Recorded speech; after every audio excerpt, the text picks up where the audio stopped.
Vaccine گزشتہ صدی کی بہت بڑی ایجاد ہے جس سے کروڑوں زندگیاں موت کے منہ میں جانے سے بچ گئی۔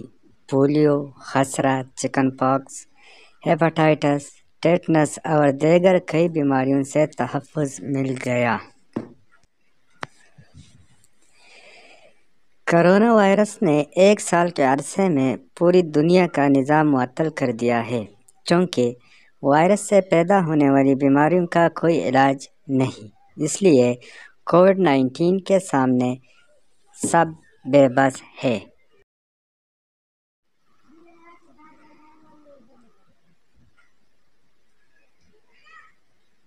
مقام شکر ہے کہ اب اس وائرس کی ویکسین تیار ہو چکی ہے۔ کووڈ-19 کی دستیابی سے اب انسان اس مہلک اور جان لیوا مرض سے محفوظ رہ سکیں گے۔ اس اطمینان کے ساتھ المیہ یہ ہے کہ ویکسین کے خلاف مہم بھی شروع ہو چکی ہے۔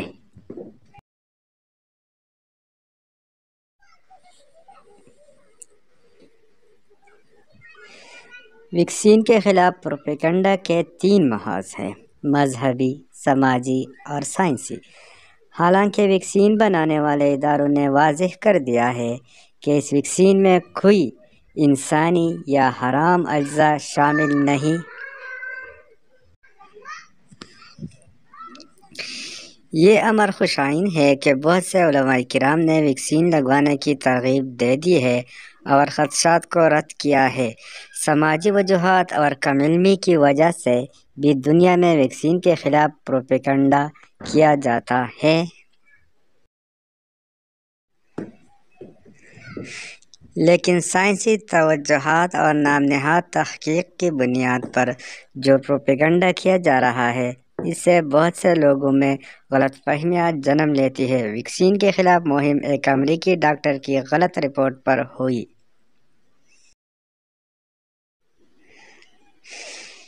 کہ اس سے آٹزم کا مرض بڑھتا جاتا ہے۔ وہ رپورٹ شائع ہوئی تو بدقسمتی سے امریکہ میں آٹزم میں اضافہ دیکھنے میں آیا۔ اس صورتحال میں ویکسین مخالف لابی نے فائدہ اٹھایا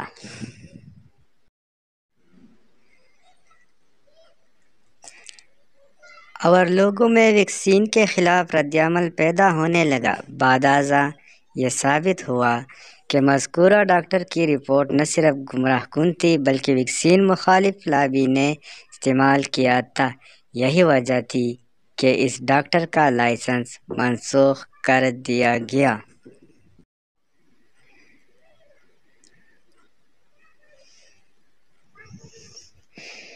لیکن ایک بات جب پھیل جائے تو پھر اس کا تدارک مشکل ہو جاتا ہے۔ اس بات کو سمجھنے کی ضرورت ہے کہ ویکسین بنانے کا طویل اور پیچیدہ عمل ہوتا ہے اور پھر اسے ٹیسٹ کیا جاتا ہے۔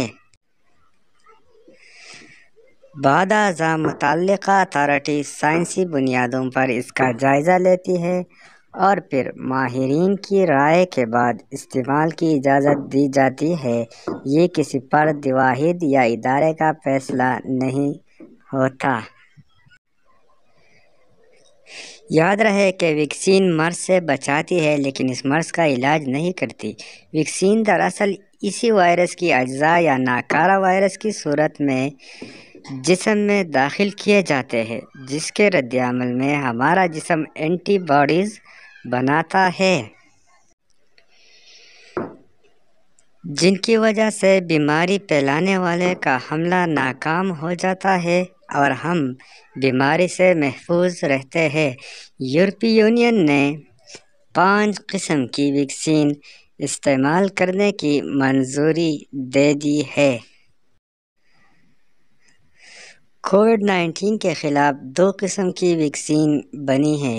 ایک قسم فائزر بائیوٹیک اور ماڈرنا کی ویکسین ہے جس میں میسنجر RNA کو بروئے کار لایا گیا ہے جو ہمارے جسم میں جا کر مدافعتی نظام کو اس طرح متحرک کرتا ہے کہ کووڈ-19 کے خلاف پروٹین بنتی ہے جو اس وائرس کے حملے کو ناکام بناتے ہیں۔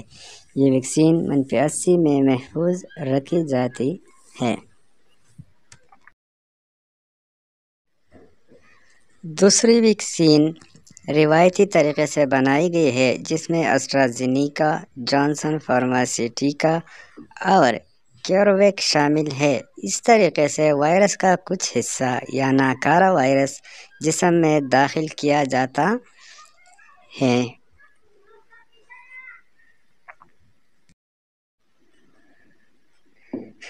جس کے رد عمل میں ہمارا جسم اس وائرس کے خلاف اینٹی باڈیز پیدا کر کے بیماریوں سے بچاتا ہے۔